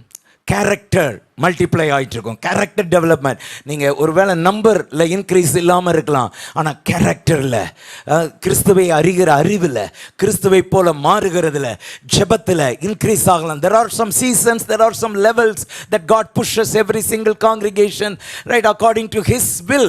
அவருடைய சித்தத்தின்படி கர்த்தர் நடத்துகின்றார். ஆனால் நமக்கு முக்கியமாக தெரியணும், ஏதோ ஒன்று நடந்து கொண்டு இருக்கிறது. எதுவுமே நடக்காமல் ஸ்டில்லாக இருந்துச்சுன்னா வாழ்க்கை மாறலை, ஒன்றும் ஆகலை, பெருகலை, எதுவும் நடக்கலை, ஊழியத்தில் அடுத்த கட்டத்துக்கு போகலை அப்படின்னா இந்த ஒரிஜினல் ஸ்டாண்டர்ட் அதோட ஒப்பிட்டு பார்க்கும்போது நாம் எங்கே இருக்கிறோன்னு பார்க்குறோம். அதே மாதிரி இந்த வைட்டாலிட்டியை பற்றி, இந்த உயிர் துடிப்புள்ள சபையை குறித்து நீங்கள் பார்க்கும்போது அப்போஸ்தலர் 3வது அதிகாரத்தில் இப்பொழுது பேதுருவும் யோவானும் ஜெபிக்க போகிறாங்க. அந்த அலங்கார வாசலண்டையில் இருக்கிற அந்த சப்பானியை அவங்க எழுப்பி விடுறாங்க. அவன் எழுந்து நடந்து குதித்து துதித்து கொண்டு போகிறான். அதை பார்த்த உடனே ஜனங்கள் எல்லாரும் மிகுந்த ஒரு பரவசம் மாத்திரமல்ல, அநேகர் விசுவாசத்திற்குள்ளே வந்தார்கள். அல்லேலூயா. இது இது இது ஒரு உயிர் துடிப்பு. இது எப்பயாவது நடந்ததில்லை. அப்போஸ்தலர் நடபடிகளின் ஒவ்வொரு அதிகாரத்திலும் இந்த உயிர் துடிப்பை பார்க்கின்றோம். அல்லேலூயா. அப்போ சபையில் நம்முடைய ஒவ்வொரு கூடுகையிலும், அது கேர்சல்லாக இருக்கலாம், யூத் மீட்டிங்காக இருக்கலாம், ஒரு லீடர்ஸ் மீட்டிங்கினுடைய ஒரு ட்ரைனிங்காக இருக்கலாம், கிளாஸாக இருக்கலாம், மெயின் சர்வீஸாக இருக்கலாம், எல்லாத்துலேயுமே ஒரு துடிப்பு, உயிர் துடிப்பை நாம் பார்க்க வேண்டும். அல்லேலூயா. அதுதான் அந்த ஆரம்பத்தில் பார்த்துருந்தது. அப்போஸ்தலர் 5ஆம் அதிகாரத்தில் அப்போஸ்தலருடைய கைகளினாலே அநேக அற்புதங்களும் அடையாளங்களும் நடக்கின்றது என்று எழுதப்பட்டிருக்கிறது. Many signs and wonders. 8வது அதிகாரம், அப்போஸ்தலர் 8வது அதிகாரம், சமாரியா பட்டணம். இப்பொழுது பிலிப்பு அந்த பட்டணத்தை கலக்கி கொண்டிருக்கிறார். அந்த பட்டணத்திற்கே ஒரு மிகுந்த சந்தோஷம் உண்டாயிற்று. பிலிப்பின் மூலமாய் கர்த்தர் அநேக அற்புதங்கள் அடையாளங்களை செய்ய ஆரம்பிக்கிறார். சமாரியா பட்டணமே ஒரு புதிய திருப்பத்திற்குள் வருகிறது. Look at that vitality, that ஜீவனை பாருங்கள். 9வது அதிகாரத்தில் துர்காள் என்கிற ஒரு பெண் இறந்து போகிறாள். பேதுரு அவரை உயிரோடு கூட எழுப்பி விடுகிறார். அதே 9வது அதிகாரத்தில் ஷவுல் தமஸ்குவுக்கு போய் கொண்டிருக்கிறார். தமஸ்குவின் வழியிலே இயேசு கிறிஸ்து அவனை சந்திக்கிறார். அவனுடைய வாழ்க்கை மாறுகிறது. அப்படியே தாறுமாறான்னு சொல்லுவோம் பாருங்க. எதுக்காக போனானோ அந்த காரியத்தையே மறந்துட்டு அப்படியே ஆப்போசிட்டாக மாறி கிறிஸ்துவை பிரசங்கிக்க துவங்கி விட்டான். அல்லேலூயா. ஆமென். நான் காலையிலையும் சொன்னேன் பெரம்பலூரில், இப்பொழுது இங்கே சொல்ல விரும்புகிறேன். இந்திய தேசத்தில் ஒவ்வொரு பட்டணத்திலும் பல சவுல்கள் இப்படி தொடப்பட்டு பவுல்களாக அப்போஸ்தலர்களாக சுவிசேஷத்தை அறிவிக்கிறவர்களாக எழும்ப வேண்டும். Amen. That was the work of the Holy Spirit. 12வது அதிகாரத்தில் நீங்கள் பார்த்தீங்கன்னா பேதுருவை சிறைச்சாலையில் அடைச்சி வச்சிருக்காங்க. சபை ஜெபிக்கின்றது.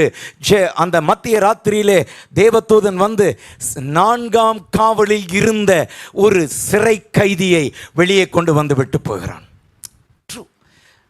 கதை படிக்கிற மாதிரி இல்லை, ரைட்? ஏதோ அந்த மூவியில் வர மாதிரி காட்சிகள் மாதிரி தெரில.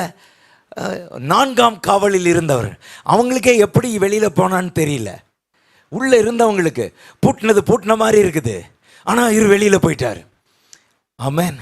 இன்றைக்கும் அதே காரியங்கள் நடக்கும். ஆமென். நீங்கள் யோசித்து பாருங்கள். இதெல்லாம் நீங்கள் மனதில் வச்சு பாருங்கள். சீக்கிரத்தில் நம்ம கேட்போம்.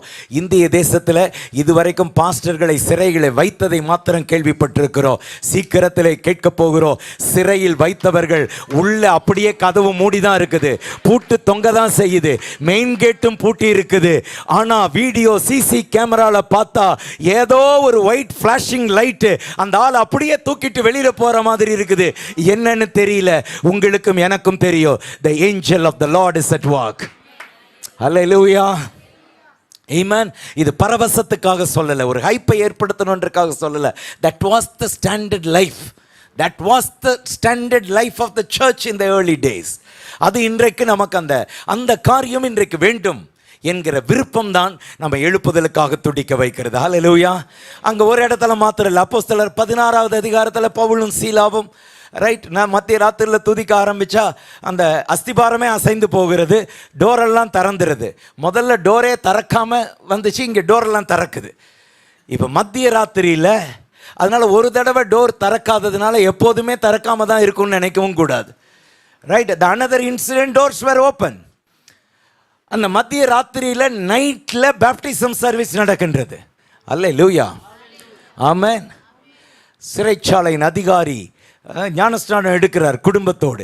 அந்த ராத்திரியில் சுவிசேஷம் அறிவிக்கப்பட்டு ரட்சிக்கப்பட்டு ஞானஸ்நானம் எடுக்கப்பட்டு இப்படியெல்லாம் காரியங்கள் நடக்கின்றது.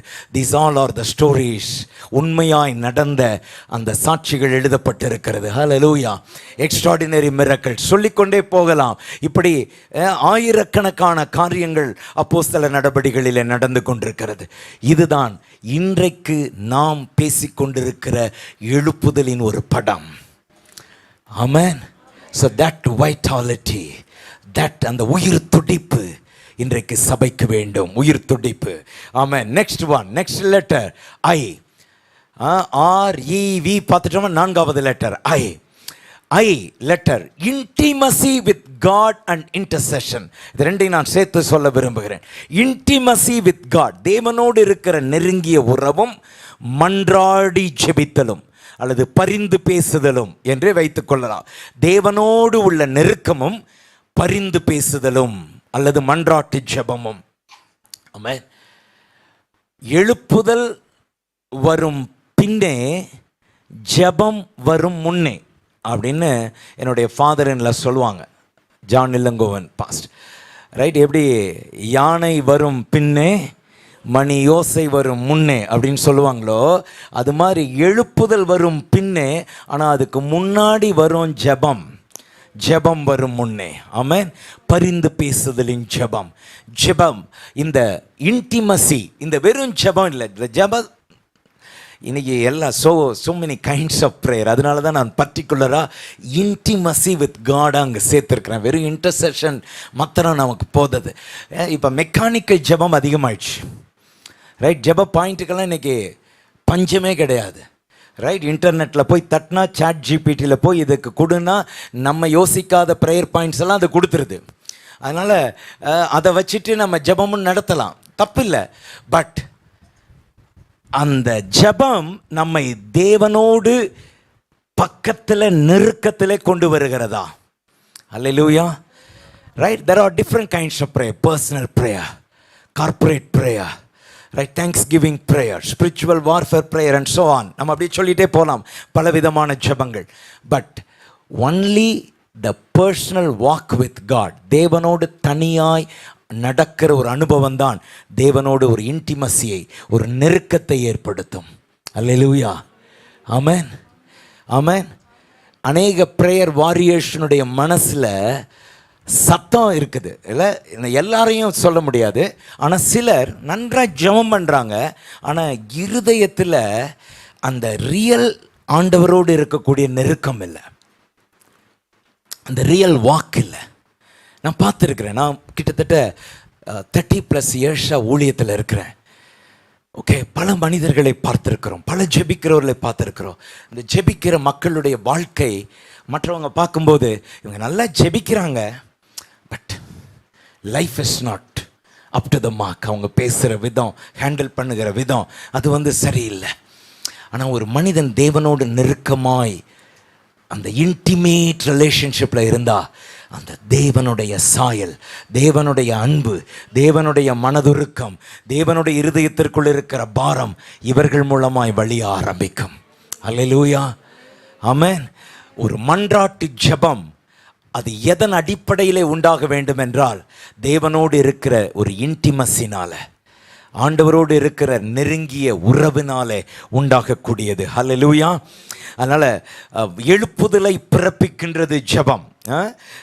நம்ம யோவான் சுவிசேஷம் 15ஆம் அதிகாரம் ஒரு அழகான ஒரு படம் இருக்கின்றது.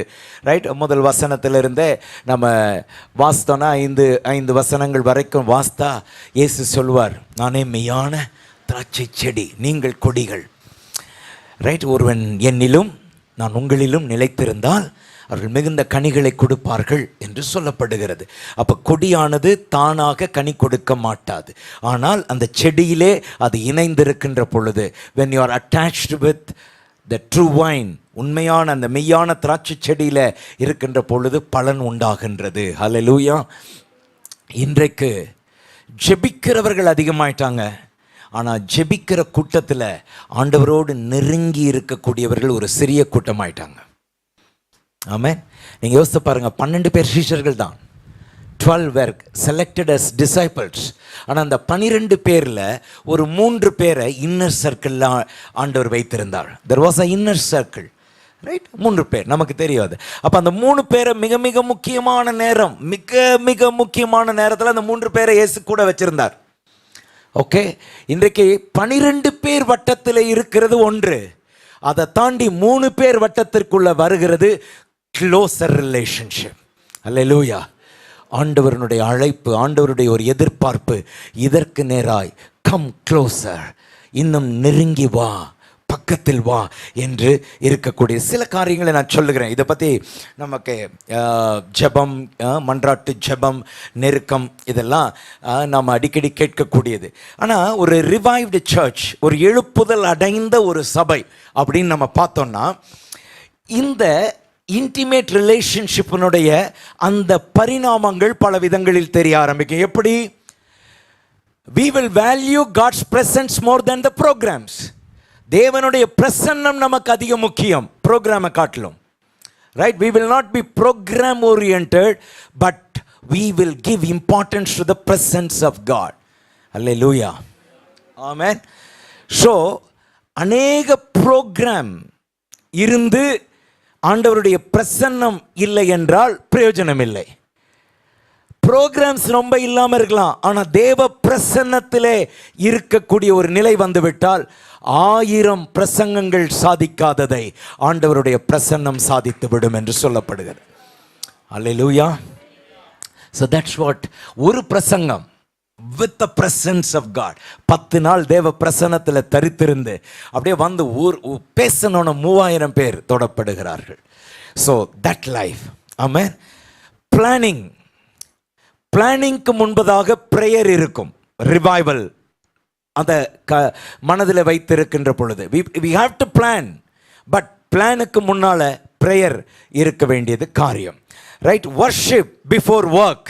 நாம் செயல்படுகிறதுக்கு முன்னாடி ஆண்டவரை ஆராதிக்கிறதற்கு முக்கியத்துவம் கொடுக்க வேண்டும். Hallelujah. It's not the strategies, it's not the plan, it is the relationship with God. Hallelujah.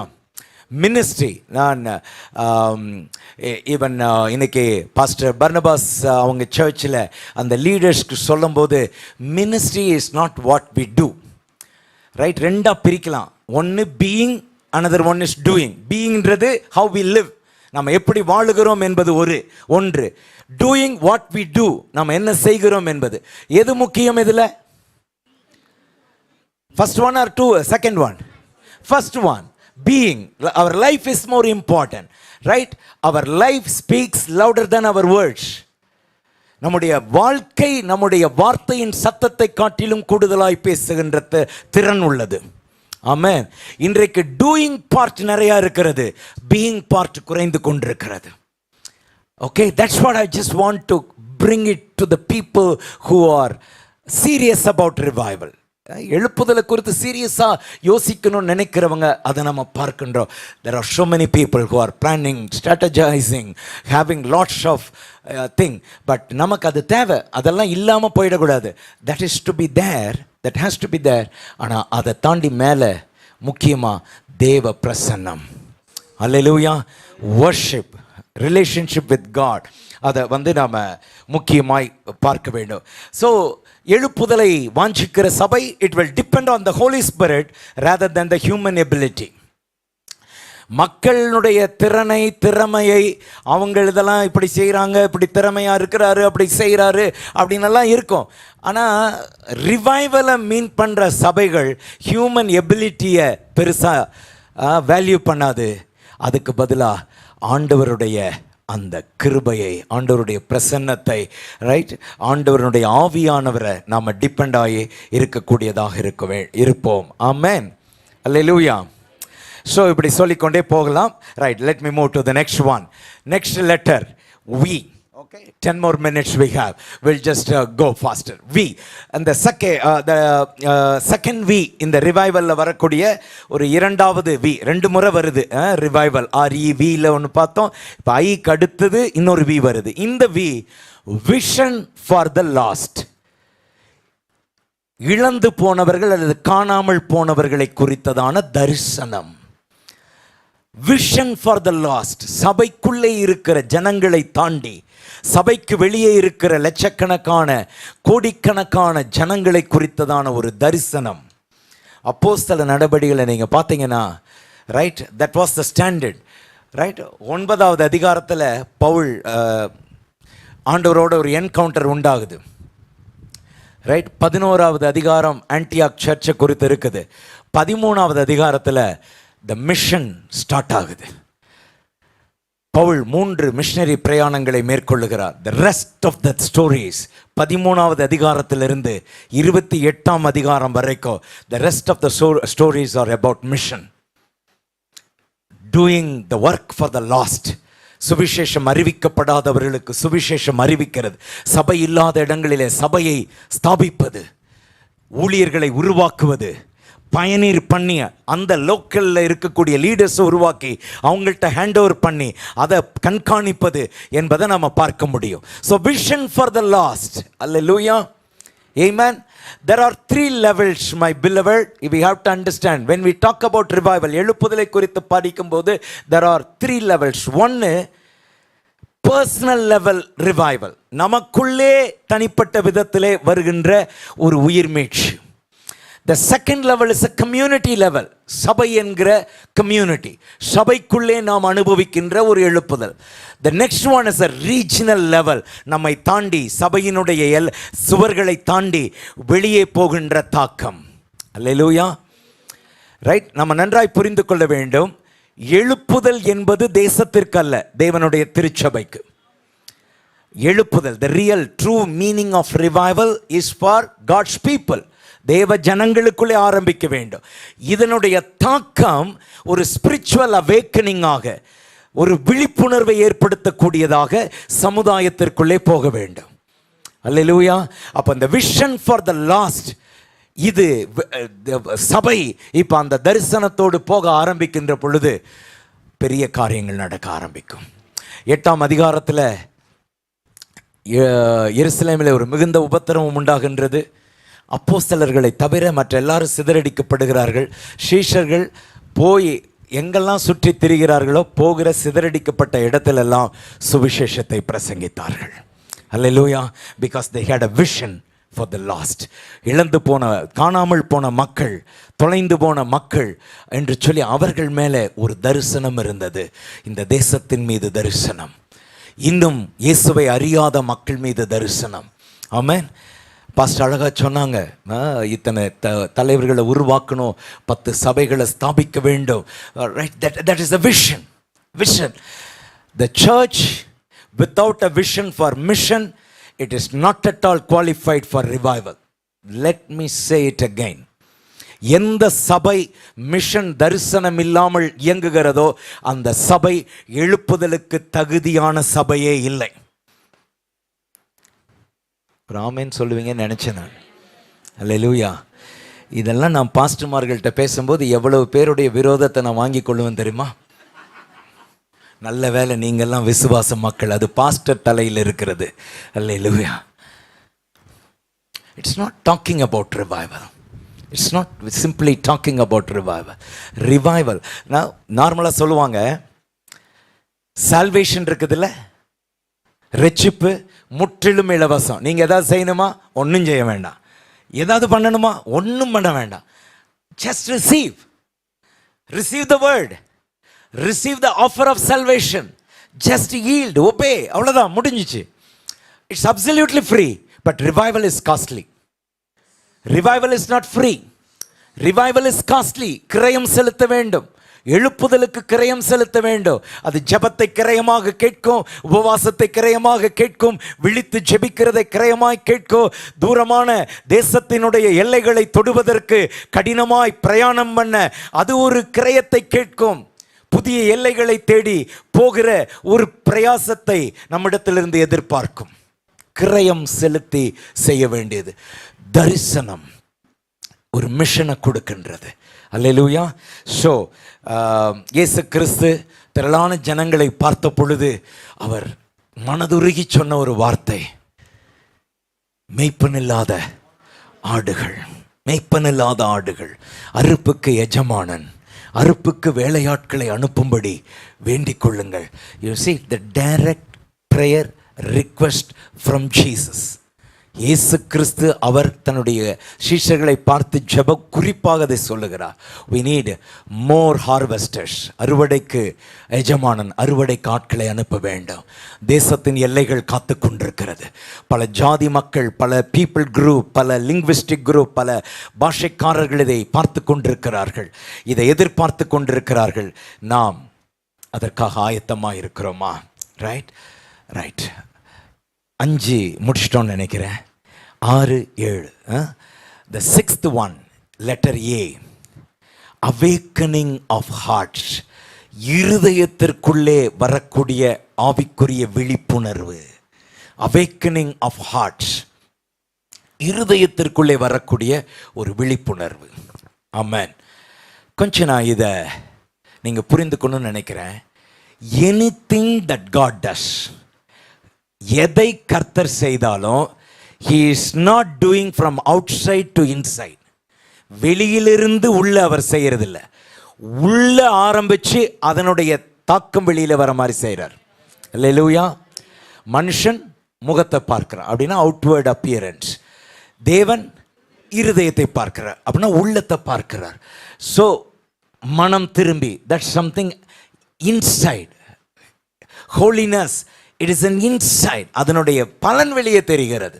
Right, commitment, இப்படி ஒவ்வொன்றும் இந்த கிங்டம்னுடைய காரியங்கள் எல்லாம் பார்த்தா உள்ள துவங்கி அது வெளியில ஒரு பலனாய் வருகின்ற காரியம். ஆமென்.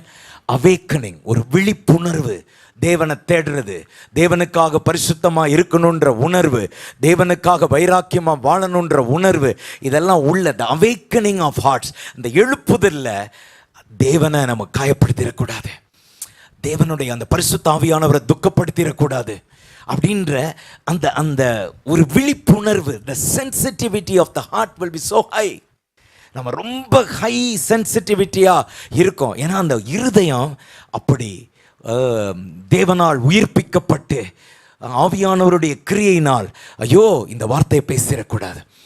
ஆமென். சில நேரத்தில் நீங்கள் பார்த்தீங்கன்னா சில தேவ மனுஷர்கள் ரொம்ப சென்சிட்டிவாக இருக்கும்போது ஒரு வார்த்தையை தடுமாறி பேசிட்டாலும் டக்குன்னு அவங்க உணர்த்தப்பட்டு அதுக்காக மன்னிப்பு கேட்பாங்க. ரைட், அதெல்லாம் மற்றவங்களுக்கு பெருசாக தெரியாது, சின்ன காரியமாக தெரியும். பட் அந்த ஒரு காரியம் தேவனை காயப்படுத்தி விட்டது. Right, so we have to be very sensitive. Hosting the presence of God demands real sensitivity of our heart. Right, visitation, தேவனுடைய தொடுதல், தேவன் சந்திக்கிறது, அது ஒரு லெவல். ஆனால் அந்த visitation must become habitation. Visitation of God is one level. தேவன் சந்திப்பது, தேவன் தொடுவது என்பது ஒரு லெவல். ஆனால் அதே விசிட்டேஷன், ஹேபிடேஷன், தேவனே அந்த இடத்துல தங்கி இருக்கிற ஒரு நிலைக்குள் வருவது என்பது அடுத்த level. So we need to host the presence of God. அப்போ இருதயம் உயிர்ப்பிக்கப்பட்டு அந்த ஆவியானவரோடு கூட அவரை துக்கப்படுத்திடக்கூடாது என்று நினைக்கின்ற ஒரு நிலை. ஏசாயா 6ஆம் அதிகாரம் நமக்கு தெரியும். அது வரைக்கும் மற்றவங்களுக்கெல்லாம் ஐயோ ஐயோன்னு சொல்லிட்டு இருந்த ஆள் இப்போ தனக்கு ஐயோன்றார், அசுத்த உதடு உள்ளவன் அப்படின்னு சொல்றார். So that is the awakening. Right, இருதயம் அந்த ஒரு விழிப்புணர்வு உண்டாகிறது. ஆபகுக் 3ஆம் அதிகாரத்தில் 2-4 வரைக்கும் பார்க்கும்போது வருஷத்தின் நடுவில் அவருடைய கிரியைகளை உயிர்ப்பியும் என்று அவர் ஜெபிக்கிறத பார்க்கின்றோம். அல்லேலூயா. ஸோ உயிர்ப்பிக்கப்படுகிறது. ரைட், நமக்குள்ள அந்த உயிர்ப்பிக்கப்படுகிறது, அந்த சென்சிட்டிவிட்டியான காரியமும் நமக்கு வரணும். அப்போ எழுப்புதல் என்று வருகின்ற பொழுது நம்முடைய வீடு, சபை, நம்ம வேலை செய்கிற இடம், எல்லா இடத்துலையுமே நம்முடைய வாழ்க்கை ரொம்ப ரொம்ப கவனமாக சென்சிட்டிவாக ஆண்டவருக்கு வாழ ஆரம்பித்து விடுவோம். ஹல்லேலூயா, ஆமென்.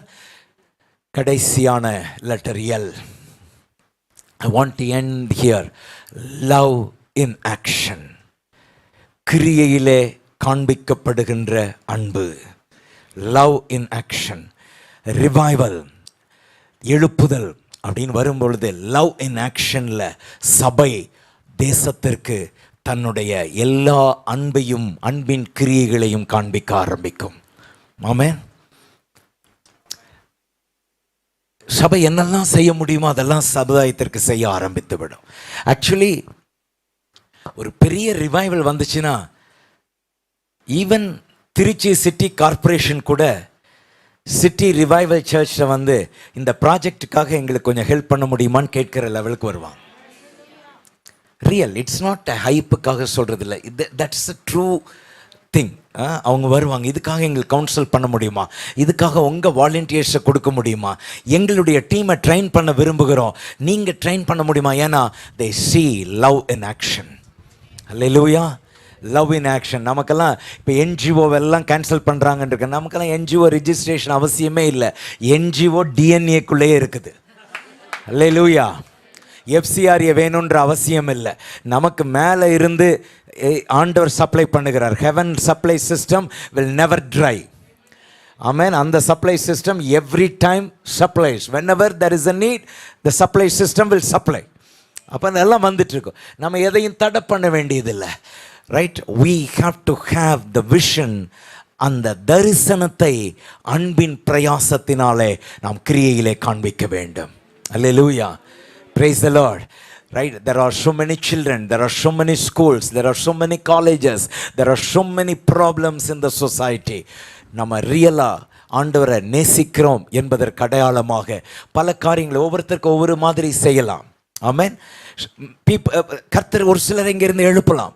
காலேஜ் ஸ்டூடெண்ட்ஸ்க்கு சர்ச் லேபிள் இல்லாமல், கிறிஸ்டியன் மினிஸ்ட்ரி லேபிள் இல்லாமல் ஒரு டிஃப்ரெண்ட் வேயில் அவங்களுக்கு போய் காரியங்களை அவேக்கன் பண்ணுறதுக்கு, அவேர்னஸ்குள்ளே கொண்டு வரதற்கு சில காரியங்களை செய்யலாம்.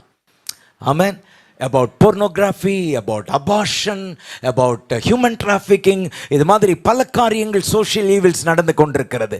இதுக்கு I want to be a voice to the society. அதற்கு எதிரான ஒரு சத்தமாய் நான் இருக்க விரும்புகிறேன். Amen. So beyond the walls, out of the box, we have to think and start working. ஆமென்.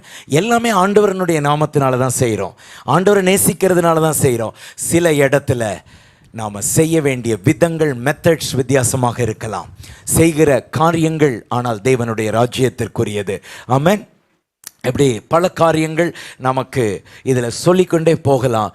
ஜனங்களுக்கும் தேசத்திற்கும், வறுமையிலே ஏழ்மைத்தனத்தில் இருக்கிற மக்களுக்கும், அதே நேரத்தில் எல்லாராலும் கைவிடப்பட்டு இருக்கிற ஜனங்களுக்கும் எதை சபை செய்ய முடியுமோ அதை செய்வதற்காக ஆயத்தமாக வேண்டும். So revival, it is not to be celebrated within us. Revival is to take Jesus, take the love of Jesus to the society. இயேசு கிறிஸ்துவினுடைய அன்பை சமுதாயத்திற்கு எடுத்து செல்வதற்கு தான் நமக்கு எழுப்புதல் தேவை. ஆமென். So to sum up, நான் ஒரு சபை எழுப்புதல் சபையாய் இருக்க இந்த 7 காரியத்தை நான் திரும்பி சமப் பண்ண வேண்டும். R repenting church, E empowered church, V vital life filled church, I interceding church, V visionary church, A awakened church, L loving church. திரும்ப நான் ரிப்பீட் பண்ணுறேன், those who are writing to help you. R repenting church, E empowered church, V vital life filled church, I interceding church, V visionary church, A awakened church, L loving church. This is a picture or portrait about a revival church. Hallelujah.